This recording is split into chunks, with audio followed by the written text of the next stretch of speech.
በጣም የምትወጂው እኮ ሰው በቃ እኔ አልፈልግም ያለቀ እሱ ደግሞ ከባዱ ነው። እሱ እግዚአብሔር ይገስጽ።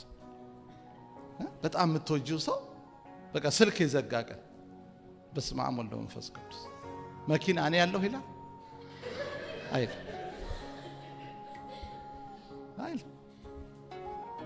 ቁስ ብር አይዞህ ነው ያለው ይላል።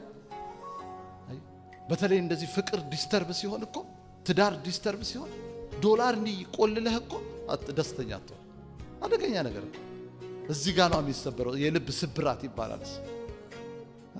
ቢልብህ ሄደህ ፒዛ ትበላለህ በብር። ይሄ ውስጥ ሲሰበርስ ነው። ሐኪም ቤት አትሄድ። ዶክተርን ሄደህ አሁን ልቤ ተሰብሯል ብትለው ምን ይላል? ሶሪ ይላል። መነጽሩን ዝቅ አድርጎ ሶሪ ቸርች ሂድ ነው የሚለው። ሌላ ልብን መጠገን የሚችል ጌታ ብቻ ነው። አያችሁ፣ ብታዝኑ መጽናናትም ይሆን ልባችሁን እንዲደግፎ የሚይዝ ጌታ ብቻ። ስለዚህ እንትናችሁን ማለት ነው እንደዚህ እዚህ ምድር ላይ እንዳትጥሉ። በተለይ እህቶች ደግሞ ትልቁ ችግራችሁ ስትገቡም ጥልቅ እስከ መጨረሻ ትገቡና ስብራታችሁ አደገኛ የሚሆነው እዛ ጋር የሆነ መስመር ያስፈልጋል፣ ቀይ መስመር። እኔ ባለቤቴ ገና ያጫዋት ጊዜ ማለት ነው መሲ ትባላለች። በጣም ነው ጥሩ ሚሰጥቶኛል ጌታ። የናዝሬት ልጅ ነች፣ ኳየር ነበረች እና ልትፈትነኝ ማለት ነው። አሁን እሺ ብተውህስ አለች። ብተውህ ተውሽኝ ነው፣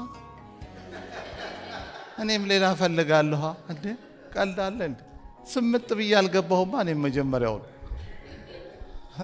አየህ እንትን ያስፈልገዋል። የዚህ ዓለም ጋር መጠን ያስፈልገዋል። ስምጥ ብለህም ከገባ ጋር ጌታ ጋር እማይክደው ጋር አሜን አሜን እማይተወው ጋር እንጂ ከሰውም ጋር ያላችሁ ነገር በእውነት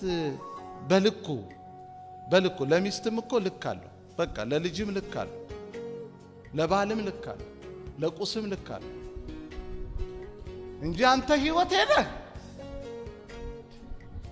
እሱ ነው አደገኝ፣ እሱ ከባድ። ስለዚህ ደስታችሁን ጌታ ላይ በቃ ጥገኛ አድርጉት። እሱ በቃ አስተማማኝ